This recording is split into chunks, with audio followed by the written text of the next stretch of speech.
नमस्कार दोस्तों, मेरा नाम है तरुण यादव और स्वागत करता हूं आप सभी का हमारे YouTube चैनल IQ मेंटर में। दोस्तों, आप जानते हैं कि यूपीएससी पीईटी की जो परीक्षा है वो 20 अगस्त को होने वाली है और समय बहुत ही कम रह गया है। तो आप सभी लोग अपनी अपनी तैयारियों में बहुत ही अच्छी तरीके से लग चुके हैं, मैं ये बात जानता हूँ। और इसी को ध्यान में रखते हुए थोड़ी सी आपकी हेल्प करने के लिए हम आप लोग के लिए यूपीएससी पीईटी का एक मास्टर बैच लेकर के आए हैं, जो कि पूरी तरीके से फ्री है। 30 दिन का ये बैच होगा। 30 दिन में हम लोग 30 क्लासेस कवर करेंगे एक टाइम में। और डेली दोस्तों 2 क्लासेस होती है। एक क्लासेस दोस्तों आपकी 12 बजे होगी और दूसरी क्लास जो होगी वो शाम को 6 बजे होगी। 12 बजे वाली क्लास में दोस्तों हम लोग विस्तृत रूप से सभी चैप्टर को डिस्कस करेंगे प्रॉपर तरीके से। और जो शाम को 6 बजे वाली क्लास है उसमें हम लोग 12 बजे जो कुछ भी हम लोगों ने पढ़ा है उससे रिलेटेड प्रैक्टिस सेशन हम लोग इसमें करेंगे। शाम को 6 बजे वाली क्लास भी बहुत ही ज्यादा इंपॉर्टेंट है, क्योंकि जितना भी आप 12 बजे वाली क्लास में पढ़े हो उसमें से आपने कितना सीखा है, कितना जाना है, यहाँ पे आप शाम को 6 बजे वाली क्लास में आप अपने आप को जज कर सकते हो। शाम को 6 बजे वाली क्लास में हम लोग करंट, स्टैटिक, जनरल अवेयरनेस, ये सारी चीजों को हम एक साथ कंबाइंड करते हैं, आप लोगों का बेहतरीन तरीके से प्रैक्टिस कराते हैं। तो अगर आप 12 बजे वाली क्लास पढ़ रहे हो तो आपको शाम को 6 बजे वाली क्लास को के साथ भी जुड़ना बहुत ही ज्यादा जरूरी है, ताकि आप जो पढ़ रहे हो इसके हिसाब से आप अपने आप को जज कर पाओ कि आपको कितना आ रहा है, आप कितना अभी तक आप सीख पाए हो। बहुत ही बेहतरीन ढंग से ये चलने वाला है। 30 दिनों में हम आपका कंप्लीट सिलेबस कवर कराएंगे। हो सकता है कि ये जो वीडियोस हैं ये थोड़ा सा लंबी हो जाए, क्योंकि 30 दिनों में बैच खत्म कराना है, समय भी बहुत कम रह गया है। 20 अगस्त को ही होने वाला एग्जाम, तो हम दो चैप्टर को एक साथ कंबाइन करके खत्म करा रहे हैं। जैसे कि आज दूसरा दिन है इस बैच का और आज के इस सेशन में हम लोग बौद्ध धर्म और जैन धर्म, इन दोनों चैप्टर को एक साथ हम लोग कवर करेंगे, ठीक है ना। और ये 12 बजे ये क्लासेस लाइव चलेगी और इसके बाद जो कुछ भी अभी आप पढ़ोगे इसका प्रैक्टिस सेशन आपको शाम को 6 बजे दिया जाएगा। तो शाम को 6 बजे वाली क्लास को भी साथ भी आपको जुड़ना है। तो वीडियो थोड़ा लंबी हो सकती है, लेकिन कोई बात नहीं, अब समय बिल्कुल नहीं है। थोड़ा सा फ्यूल आपको बढ़ाना पड़ेगा अपना और अपने कैलिबर को थोड़ा सा आपको बढ़ाना पड़ेगा, थोड़ी सी मेहनत एक्स्ट्रा देना पड़ेगा, ताकि आप पीटी में एक बेहतरीन अंक के साथ पास हो सके। पीटी का एग्जाम निकालना बहुत ही ज्यादा इंपॉर्टेंट है, क्योंकि इसके अंडर में दोस्तों कम से कम 5 से 6 वैकेंसीज कवर होने वाली है। अगर पीटी का एग्जाम आप लोगों से क्रैक नहीं हुआ दोस्तों, तो आप 5 से 6 वैकेंसीज जो आएगी उसमें आप अपना चांस खो दोगे बड़ी आसानी से।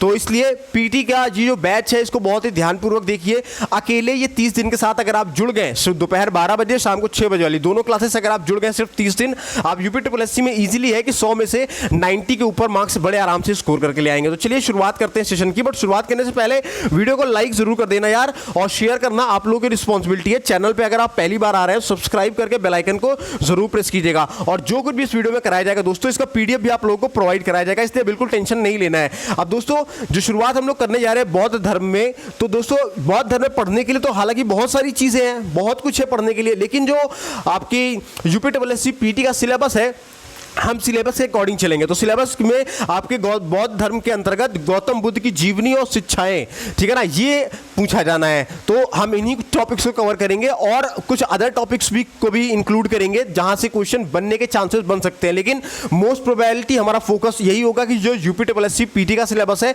केवल उस पर ही ध्यान दिया जाए, ताकि आप लोग सही और ऑथेंटिक चीज पढ़ें, बड़ी आसानी से आप चीजों को क्रैक कर सके। चलिए शुरुआत करते हैं। तो आप सभी लोगों ने गौतम बुद्ध के बारे में बहुत कुछ सुना होगा, बचपन से आप लोग पढ़ते चले आए हैं, अनेकों कहानियां आप लोगों ने पढ़ी होगी, तमाम पाठ्य पुस्तक में, हिंदी की किताब में, कभी इंग्लिश की किताब में, कभी मोरल वैल्यूज की किताब में, बचपन से आप लोग पढ़ते चले आ रहे हो। तो उम्मीद है काफ़ी कुछ चीज़ें आप लोगों को पता होगी, बस थोड़ा सा रिकैप करवाने की ज़रूरत है। और जो चीज़ें आपने नहीं पढ़ी होगी वो चीज़ें भी आप इस बैच में, इस सेशन में आप लोग जान लोगे बहुत ही बेहतरीन ढंग से। तो आप लोगों को पहली चीज़ तो ये पता ही है कि जो गौतम बुद्ध है दोस्तों वो महावीर के समकालीन थे। किसके? महावीर के समकालीन थे। और जो गौतम बुद्ध था इनका जन्म कई बार पूछा गया है एग्जाम में, तो इनका जन्म 563 ईस्वी में शाक्य नामक क्षत्रिय कुल में कपिलवस्तु के निकट नेपाल के तराई में स्थित एक छोटा सा गांव था जिसका नाम लुम्बिनी था, वहां पे इनका जन्म हुआ था। और दोस्तों गौतम बुद्ध के पिता कपिलवस्तु के निर्वाचित राजा और गणतांत्रिक शाक्यों के प्रधान थे, और उनकी माता जिनका नाम महामाया था वो कौशल राजवंश की कन्या थी, ठीक है ना। और जो गौतम बुद्ध के पिता थे इनका नाम शुद्धोधन था, ठीक है। और दोस्तों जब गौतम बुद्ध का जन्म होता है तो इनके जन्म के 7वें दिन ही, कब? 7वें दिन ही इनकी जो माता होती है महामाया, इनका देहांत हो जाता है। तो जब इनकी माता का देहांत हो जाता है तो ये गौतम बुद्ध का जो लालन पालन है इनकी मौसी प्रजापति गौतमी ने किया था। किसने किया था? इनका लालन पालन प्रजापति गौतमी ने किया था, ठीक है ना। जो गौतम बुद्ध थे दोस्तों, इनके बचपन का नाम तो आप सभी को पता है कि सिद्धार्थ था। और दोस्तों 16 वर्ष की अवस्था में सिद्धार्थ का विवाह शाक्य कुल की कन्या यशोधरा से हुआ था। और दोस्तों इनको एक पुत्र भी हुआ, ठीक है ना, और इनके पुत्र का नाम राहुल था। दोस्तों बुद्ध का जो ध्यान था वो आध्यात्मिक चिंतन की ओर था, इसलिए सब कुछ समय के पश्चात दाम्पत्य जीवन में उनका मन नहीं लगा, अपनी वैवाहिक जीवन में उनका दिल नहीं लगा, ठीक है ना। तो इसलिए क्या किया कि वे लोगों के सांसारिक दुख देख करके बहुत ज़्यादा द्रवित हो जाते हैं और ऐसे दुखों के निवारण का उपाय सोचने लगते हैं। और निवारण सोचते सोचते 29 वर्ष की अवस्था में गौतम बुद्ध अपना घर छोड़ देते हैं, ज्ञान की तलाश में बाहर निकल पड़ते हैं। और दोस्तों जब अपने घर से वो बाहर निकल जाते हैं तो लगभग 7 वर्षों तक वो भटकते हैं कंटिन्यू।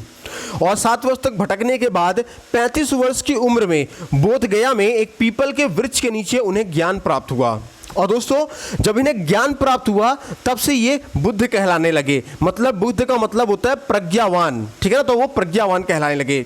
और दोस्तों जो गौतम बुद्ध थे, गौतम बुद्ध के घर त्याग की जो घटना है, इस घटना को बौद्ध धर्म में, ठीक है ना, महाअभिनिष्क्रमण कहा जाता है। क्या कहा जाता है? महाअभिनिष्क्रमण कहा जाता है। ध्यान रखिएगा, ये इंपॉर्टेंट पॉइंट है, ठीक है ना।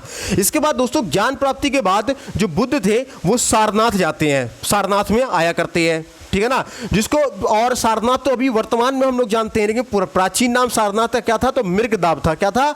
मृगदाब था या फिर ऋणिपत्तनम था, ऋणिपत्तनम था, ठीक है ना। ये दोनों ही नाम प्राचीन नाम है सारनाथ के। सारनाथ आपका कहाँ है? उत्तर प्रदेश के बनारस में है, ठीक है ना।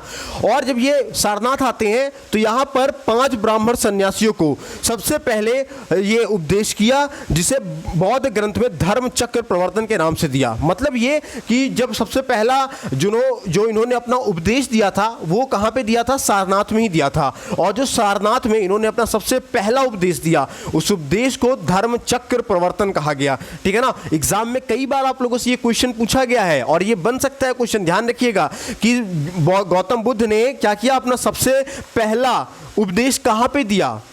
तो दोस्तों सारनाथ में दिया। और जो पहला उपदेश दिया, और पहले उपदेश को हम लोगों ने क्या बोला? तो पहले उपदेश को हम लोगों ने धर्म चक्र प्रवर्तन बोला है, ठीक है ना। इसके बाद उन्होंने लंबी लंबी यात्रा की और धर्म संदेश दूर दूर तक पहुंचाए। फिर गौतम बुद्ध ने दोस्तों सबसे पहले तपस्युक और भल्लिक दो नाम, ये दो व्यक्ति थे, ठीक है ना। ये शूद्र जाति से बिलोंग करते थे। कौन? तपस्युक और भल्लिक। तो सबसे पहले गौतम बुद्ध ने इन्हीं 2 शूद्र जातियों के 2 लोगों को अपने धर्म का अनुयायी बनाया। इसके बाद दोस्तों बुद्ध के राजगृह पहुंचने पर बिंबिसार ने उनका स्वागत किया और दोस्तों वेणुवन विहार दान में दिया। उसके बाद ज्ञान प्राप्ति जब उनको हो जाती है तो उसके 8वें वर्ष वो वैशाली के लिच्छवियों ने बुद्ध को वैशाली आमंत्रित किया तथा कुटाग्रशाला नामक विहार दान में दिया, ठीक है ना। ध्यान रखिएगा, सबसे पहले बिंबिसार के पास जाते हैं तो बिंबिसार क्या देते हैं? वेणुवन विहार दान में देते हैं। उसके बाद फिर वो वैशाली में जाते हैं तो वैशाली के लिच्छवियों ने क्या किया? बुद्ध को कुटाग्रशाला नाम का एक विहार दान में दिया। उसके बाद दोस्तों ये अपने शिष्य आनंद के कहने पर बुद्ध ने वैशाली की महिलाओं को संघ में प्रवेश करने की अनुमति भी दे दी। उसके बाद दोस्तों बुद्ध ने अपने जीवन के सर्वाधिक उपदेश कौशल राज्य की राजधानी श्रावस्ती में दिए। और दोस्तों उनके धर्म प्रचार के कार्यों के में ऊंच नीच, अमीर गरीब और स्त्री पुरुष के बीच कोई भेदभाव नहीं रहता था, ठीक है ना। और दोस्तों गौतम बुद्ध की 80 वर्ष की अवस्था में यानी कि 483 ईसा पूर्व में कुशीनगर नामक स्थान पर इनकी मृत्यु हो गई। और दोस्तों इसे बुद्ध परंपरा में महापरिनिर्वाण के नाम से जाना जाता है। क्या? महापरिनिर्वाण के नाम से जाना जाता है गौतम बुद्ध के इस मृत्यु के बाद।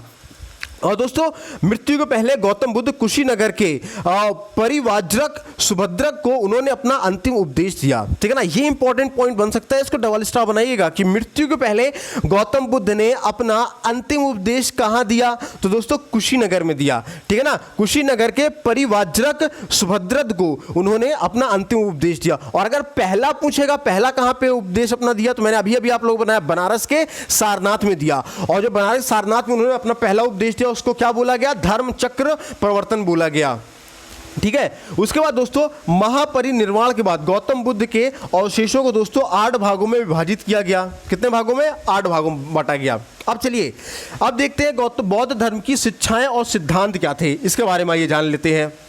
तो दोस्तों गौतम बुद्ध बहुत ही बड़े व्यवहारिक सुधारक थे और दोस्तों वे उन निरर्थक वाद विवादों में नहीं उलझे जो उनके समय में आत्मा यानी कि जीव, परमात्मा यानी कि ब्रह्मा के बारे में जोरों से शोर से चल रहे थे।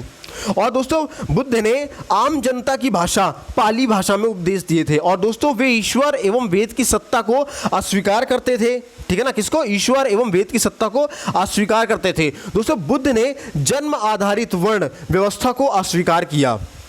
कैसे व्यवस्था को अस्वीकार किया? जो जन्म आधारित वर्ण व्यवस्था थी, जो जन्म से जो कैटेगराइज कर दिया जाता था ब्राह्मण, क्षत्रिय, वैश्य, शूद्र का। ठीक है ना, तो ये इंपॉर्टेंट पॉइंट हो सकता है, इसको जरा नोट कर लीजिएगा। उसके बाद दोस्तों एक बहुत ही इंपॉर्टेंट पॉइंट है, इसको भी जरा ध्यान से सुनिएगा या नोट कर लीजिएगा कहीं पे। वो ये है कि बुद्ध ने प्रतीत्य समुस्पाद, क्या है? प्रतीत्य समुस्पाद को पूरे विश्व में लागू किया। अब सवाल ये उठता है कि ये प्रतीत्य समुस्पाद क्या है? तो दोस्तों इसके अनुसार एक वस्तु के नष्ट होने के पश्चात दूसरे की उत्पत्ति होती है। और दोस्तों जो भी घटना होती है, हर घटना के पीछे का एक कारण का एक संबंध होता है। दोस्तों कार्यकरण का यही सिद्धांत जो है, इसी सिद्धांत को ही हम लोग प्रतीत्य समुस्पाद के नाम से जाना करते हैं। क्या? प्रतीत्य समुस्पाद के नाम से जाना करते हैं। अब इसके अलावा दोस्तों जो गौतम बुद्ध थे, इन्होंने 4 आर्य सत्य दिए। कौन वो 4 आर्य सत्य कौन से थे? तो पहला दुख, दूसरा है दुख समुदाय है, तीसरा दुख निरोध है, चौथा है दुख निरोध गामिनी प्रतिपक्ष है। बात समझ में आ रही है? इसके बाद दोस्तों गौतम बुद्ध ने दुख की निवृत्ति के लिए अष्टांगिक मार्ग बताया। क्या बताया? दुख को दूर करने का एक 8 मार्ग उन्होंने बताया, और उस 8 मार्ग को क्या बोला गया? अष्टांगिक मार्ग बोला गया। ठीक है ना, वो अष्टांगिक मार्ग है क्या? तो पहला है सम्यक दृष्टि, सम्यक संकल्प, सम्यक वाणी, सम्यक कर्मांत, सम्यक अजीव, सम्यक व्यायाम, सम्यक स्मृति, सम्यक समाधि। ठीक है ना, याद रखिएगा, फिर बता रहा हूं। सम्यक दृष्टि, सम्यक संकल्प, सम्यक वाणी, सम्यक कर्मांत, सम्यक अजीव, सम्यक व्यायाम, सम्यक स्मृति, सम्यक समाधि। ठीक है ना, ये जो 8 इन्होंने मार्ग बताया, इस 8 मार्ग को, ये जो 8 मार्ग थे दुख को दूर करने के लिए, दुख की निवृत्ति के लिए, इन 8 मार्गों को ही हम लोगों ने अष्टांगिक मार्ग बोला। ठीक है ना, और दोस्तों अष्टांगिक मार्ग को भिक्षुओं का कल्याण मित्र भी कहा गया। क्या कहा गया? भिक्षुओं का कल्याण मित्र भी कहा गया। और दोस्तों बुद्ध के अनुसार अष्टांगिक मार्गों का पालन करने के उपरांत दोस्तों मनुष्य की भाव तृष्णा नष्ट हो जाया करती है। ठीक है ना, और उसे निर्वाण प्राप्त हो जाता है। निर्वाण का मतलब क्या होता है? मोक्ष की प्राप्ति हो जाती है। ठीक है ना, अब बात करें किसके? बौद्ध के त्रिरत्नों के बारे में। तो दोस्तों बौद्ध के जो त्रिरत्न थे वो पहले थे बुद्ध, दूसरा धम्म था, तीसरा संघ था। कौन से? बुद्ध, धम्म और संघ।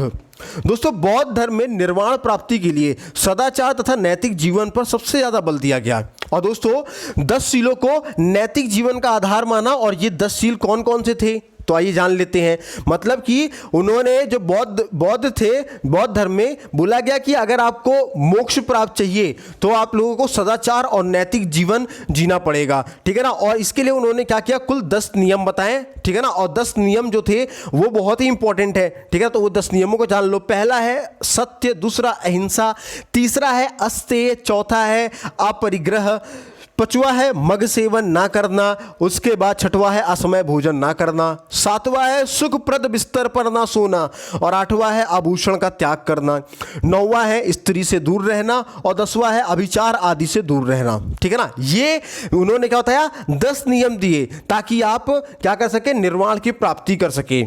ठीक है ना, क्या क्या? मैं फिर से बता रहा हूं। सत्य, अहिंसा, अस्तेय, अपरिग्रह, मग का सेवन ना करना, असमय भोजन ना करना। असमय मतलब कि बे टाइम का टाइम खाना नहीं खाना। मग सेवन का मतलब क्या होता है? मदिरा पान या किसी प्रकार का नशा ना करना। सुखप्रद बिस्तर पे ना सोना, मतलब कि अत्यधिक नींद मत लो, बहुत ही चैन की नींद मत सो। ठीक है, उसके बाद आभूषणों का त्याग करो, मतलब जो लालच है उसको आप दूर करो। स्त्रियों से दूर रहो, मतलब मोह से और कामना से दूर रहो। और 10वां है अभिचार आदि से दूर रहना। ठीक है ना, अभिचार का मतलब जो बुरे विचार आपके मन में आते हैं उनसे आप दूर रहिए। ये क्या थे दोस्तों? ये बौद्ध धर्म के 10 नैतिक जीवन के आधार थे। ठीक है, इसके बाद दोस्तों इसमें गृहस्थों के लिए 5 शील तथा भिक्षुओं के लिए 10 शीलों का पालन करने में अनिवार्य था। मतलब जो पर्सन मैरिड लाइफ जी रहे थे उनको 5 शील का पालन करना था, और जो भिक्षु थे उनको 10 शीलों का पालन करना था। ठीक है ना। अब आता है बहुत ही इंपॉर्टेंट टर्म्स जहां से क्वेश्चन अक्सर बनते हैं, बहुत ही इंपॉर्टेंट है, वो है बौद्ध संगीतिया। और दोस्तों इस बौद्ध संगीतियों से लगभग हर एग्जाम में क्वेश्चन पूछे जाते हैं, कोई भी ऐसा एग्जाम नहीं है जिसमें आप लोगों से क्वेश्चन इसके बारे में ना बने। इसलिए इस बौद्ध संगीति का तो स्क्रीनशॉट आप लेते चलो या नोट करते हुए चलो या रटते हुए चलो, जो करना है करो, लेकिन ये इसको एकदम रटा होना चाहिए आपके जुबान पे। क्वेश्चन गारंटी है इसमें से बनता है, ना सिर्फ यूपी पीटी, आप कोई भी पेपर देखो, हर पेपर में आपको बौद्ध संगीतियों से क्वेश्चन देखने को मिलेंगे। तो पहला तो क्वेश्चन यही पूछा जाता है कि प्रथम बौद्ध संगीति कब हुई या किसके शासनकाल में हुई, या प्रथम बौद्ध संगीति के अध्यक्ष कौन थे। तमाम तरह के क्वेश्चन बना करते हैं। तो प्रथम बौद्ध संगीति के बारे में अगर बताऊं दोस्तों, तो ये प्रथम बौद्ध संगीति वैशाली में हुई थी, ठीक है ना। और कब हुई थी, तो 483 ईसा पूर्व में हुई थी। और जब प्रथम बौद्ध संगीति हुई थी तो इसके अध्यक्ष कौन थे, महाकश्यप थे। और किसके शासनकाल में प्रथम बौद्ध संगीति हुई, तो दोस्तों अजातशत्रु के शासनकाल में हुआ। और प्रथम बौद्ध संगीति का उद्देश्य क्या था, जो प्रथम बौद्ध संगीति हुई इसका पीछे का उद्देश्य क्या था, तो बुद्ध के उपदेशों को 2 पिटकों विनय पिटक तथा सुत्त पिटक में संकलित किया गया, ठीक है ना। क्या किया गया, बुद्ध के जो उपदेश थे इसको 2 पिटक में क्या किया गया, संकलित किया गया। वो कौन से थे, विनय पिटक था और सुत्त पिटक था, ठीक है ना। ये प्रथम बौद्ध संगीति का उद्देश्य था। चलिए, अब जब दूसरी बौद्ध संगीति हुई तो दूसरी बौद्ध संगीति आपके वैशाली में होती है, ठीक है ना। और कब होती है, तो 383 ईसा पूर्व में हुआ करती है, ठीक है ना। और जब दूसरी बौद्ध संगीति हुई तो उस बार इसके अध्यक्ष कौन थे, तो सवाकमी थे। और किसके शासन में काल में हुआ था द्वितीय बौद्ध संगीति, तो कालाशोक के शासनकाल में हुआ था।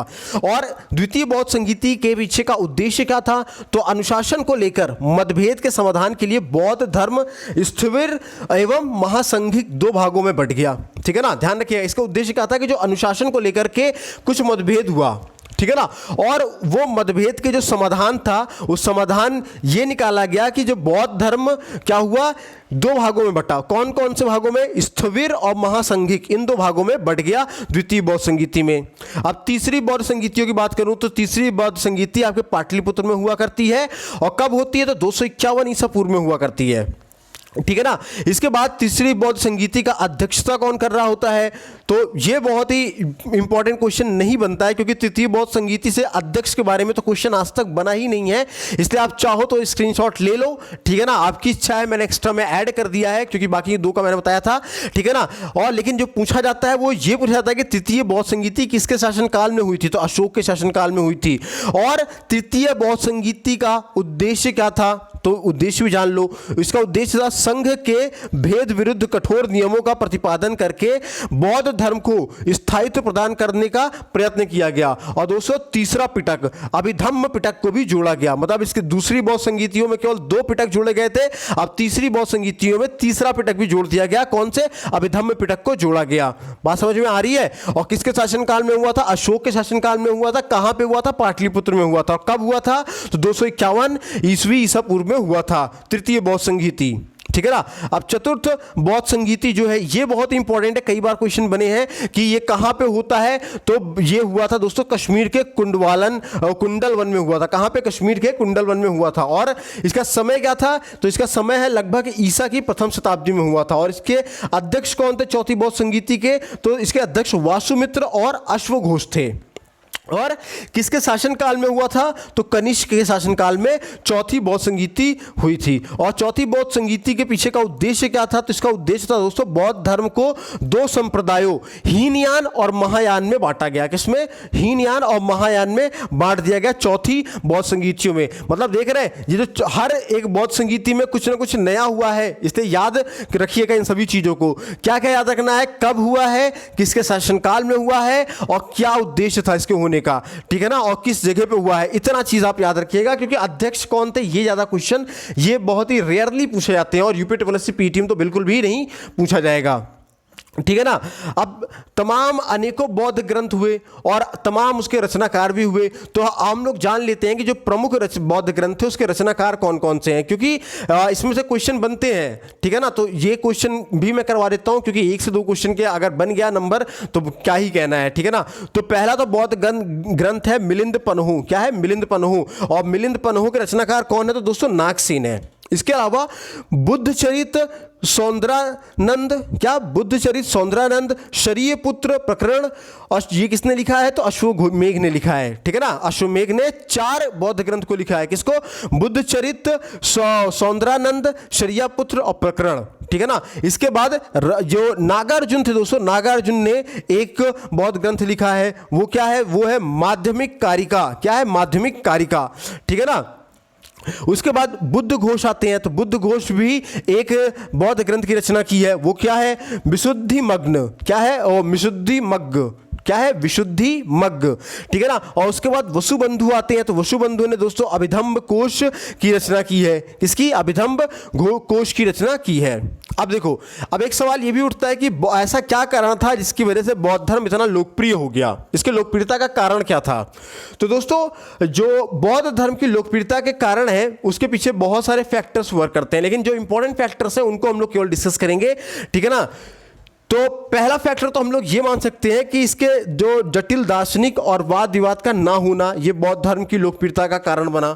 इसके अलावा इसकी लोक भाषा और पाली भाषा में उपदेश देना बौद्ध धर्म की लोकप्रियता का बहुत बड़ा कारण बना। इसके अलावा दोस्तों, बौद्ध धर्म को राजकीय संरक्षण प्राप्त हुआ था, और दोस्तों सामाजिक समानता का सिद्धांत भी बौद्ध धर्म में था। इस वजह से बौद्ध धर्म की लोकप्रियता थी। इसमें कोई भी समाज या फिर इसके अंदर जो बौद्ध धर्म के जो भी अनुयायी थे, जो लोग भी बौद्ध धर्म को मानते थे, उनको किसी वर्ण में नहीं बांटा जाता था। यहां पे सभी समान थे, ठीक है ना। इसके अलावा दोस्तों, बौद्ध धर्म में बौद्ध धर्म का लचीलापन, ये भी बहुत ही एक इसका इंपॉर्टेंट की पॉइंट हम बोल सकते हैं बौद्ध धर्म की लोकप्रियता के कारणों में, ठीक है ना। इसके अलावा बौद्ध धर्म के अगर हम लोग कुछ महत्वपूर्ण तथ्यों को जाने, तो महत्वपूर्ण तथ्यों में दोस्तों, बुद्ध के प्रवचनों का जो संकलन है वो सूत्र पिटक में है। किसमें? सूत्र पिटक में है। और दोस्तों, नागार्जुन भारत के आइंस्टीन के रूप में प्रसिद्ध है। और दोस्तों, बुद्ध धर्म ग्रंथों के महान टीकाकार बुद्ध घोष हैं, ठीक है ना। टीकाकार का मतलब जो कमेंट्स उस पर लिखा करते हैं। इसके बाद बुद्ध धर्म के पूर्व जन्म की कथाएं सूत्र पिटक में वर्णित है। और दोस्तों, बुद्ध धर्म के पूर्व जन्म की कथाओं को जातक कथाएं कहा जाता है। कौन सी कथा? जातक कथा कहा जाता है। इसके अलावा दोस्तों, बुद्ध धर्म का सबसे प्राचीन संप्रदाय क्या है? घेरवाद है। क्या है? घेरवाद, ठीक है ना। अब बुद्ध धर्म में भी तमाम संप्रदाय हुए, तो इन तमाम संप्रदायों के अलग अलग संस्थापक थे। तो आइए प्रमुख संप्रदायों और उनके संस्थापकों के बारे में जान लेते हैं, जो कि यहां से भी क्वेश्चन 1 नंबर का या 2 नंबर का जरूर बनता है। तो पहला तो संप्रदाय था आजीवक संप्रदाय। तो आजीवक संप्रदाय थे, इसके संस्थापक कौन थे? तो मोवखली गोसला थे। कौन? मोवखली गोसला थे। और इसके अलावा घोर अक्रियवादी संप्रदाय जो था, इसके संस्थापक कौन थे? तो पूरन कश्यप थे। और इसके अलावा दोस्तों, उच्छेदवादी संप्रदाय, इनके संस्थापक कौन थे? तो अजीत केस कम्बलिन थे। और दोस्तों, नित्यवादी संप्रदाय के संस्थापक कौन थे? तो पपुघच्चायन है। कौन है? पपुघच्चायन। और जो संदेहवादी संप्रदाय था, इसके संस्थापक कौन है? तो इसके संस्थापक है संजय बेल्दुपुत्र है। कौन? संजय बेल्दुपुत्र है। चलिए दोस्तों, जो बौद्ध लोग हैं, इनका सबसे पवित्र और सबसे महत्वपूर्ण त्यौहार बैसाख पूर्णिमा है, जो बुद्ध पूर्णिमा के नाम से भी जाना जाता है। इसके अलावा दोस्तों, बौद्ध धर्म में वर्ण व्यवस्था एवं जाति व्यवस्था का विरोध किया गया। किसका? वर्ण व्यवस्था और जाति व्यवस्था का भरपूर विरोध किया गया। और दोस्तों, बौद्ध धर्म अनात्मवादी है, इसमें आत्मा की परिकल्पना नहीं की गई है। और दोस्तों, जो बौद्ध धर्म है ये पुनर्जन्म में विश्वास रखता है। और दोस्तों, बौद्ध संघ में प्रविष्ट होने की उपसंपदा कहा जाता है। प्रविष्ट होने को उपसंपदा कहा जाता है। और दोस्तों, बौद्ध संघ का संगठन गणतंत्र प्रणाली पर आधारित था। इसके अलावा दोस्तों, बौद्ध के पंचशील सिद्धांत का वर्णन छंदोग्य उपनिषद में मिलता है। और इसके अलावा गांधार शैली के अंतर्गत ही सर्वाधिक बुद्ध मूर्तियों का निर्माण भी किया गया। अब इसके बाद दोस्तों, बुद्ध के एक जीवन से संबंधित कुछ बौद्ध धर्म के प्रतीक भी हम लोग जान लेते हैं, ठीक है ना। तो दोस्तों, जो बुद्ध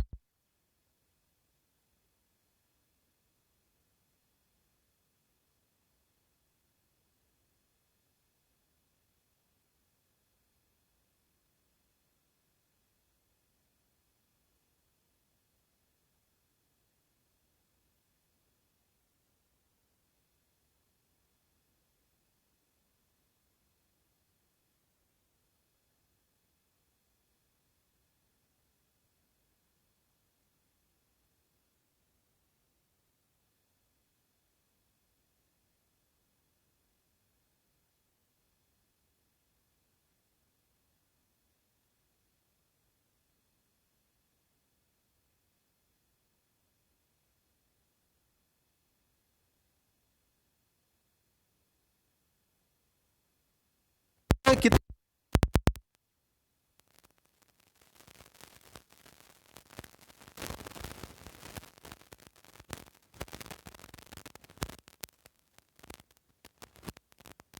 प्रमुख इंपॉर्टेंट पॉइंट्स को डिस्कस करेंगे जो आपके UP triple S C PT के सिलेबस में है। मैंने आपसे पहले ही कहा था कि हम एकदम टू द पॉइंट चलेंगे, एकदम एग्जैक्ट सिलेबस टू सिलेबस चलेंगे, ताकि आप लोग कम ज़्यादा पढ़ना ना पड़े, कम से कम मेहनत में आप अधिक से अधिक अंक स्कोर कर सको। ठीक है ना, वो ऐसे तरीके से हम लोगों ने इसको अरेंज किया है बेहतरीन ढंग से।